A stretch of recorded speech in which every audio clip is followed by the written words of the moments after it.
6 persone tra pubblici funzionari, imprenditori e liberi professionisti sono agli arresti domiciliari per reati contro la pubblica amministrazione. L'operazione, svoltasi all'alba, ha visto in azione i carabinieri del nucleo investigativo di Venezia. Un'indagine lunga e complessa, iniziata nel 2019 dopo la denuncia del proprietario di un terreno, contattato dai pubblici amministratori che gli avrebbero proposto il cambio di destinazione d'uso per renderlo edificabile, pagando una tangente, al fine di realizzare una RSA a Santa Maria di Sala. Gli accorgimenti che venivano utilizzati erano quello di privilegiare incontri all'esterno, infatti proprio il primo episodio, quello di cui siamo venuti a conoscenza, l'incontro è stato propiziato in un bar dove per l'appunto è stata fatta la richiesta di questa somma non dovuta, definita appunto un delta da corrispondere in nero. Visto il rifiuto dell'imprenditore con conseguente segnalazione ai carabinieri, i pubblici ufficiali si sono rivolti ad altri proprietari di terreni per far diventare edificabile un altro lotto comunale. Il progetto infine è naufragato per la mancanza dell'ok da parte della conferenza dei sindaci dell'area e dell'Ustre Serenissima estranei alla vicenda.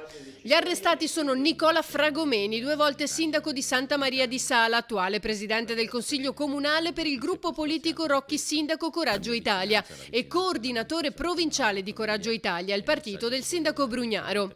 Ugo Zamengo, anche egli ex sindaco e attuale consigliere comunale del partito Rocchi Sindaco Coraggio Italia. Gli imprenditori padovani Battista Camporese, direttore generale di Villa Maria Casa di Cura con sede a Padova e con diversi passati incarichi di rilievo in molte strutture sanitarie. Mauro Cazzaro, ex presidente di Ance Padova, titolare di Cazzaro Costruzioni Srl, azienda di Trebaseleghe che opera principalmente tra Padova e Treviso.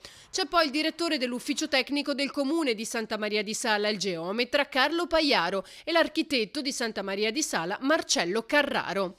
Tra gli indagati anche il responsabile di una partecipata del comune di Venezia. La procura ha parlato di un sistema. Il sistema nel senso che sono più fatti relativi a richieste di denaro per attività pubbliche da parte di pubblici ufficiali. Naturalmente ribadisco quello che ho detto prima, siamo in una fase di indagini preliminari e quindi si tratta di una valutazione fatta di gravità di indizi.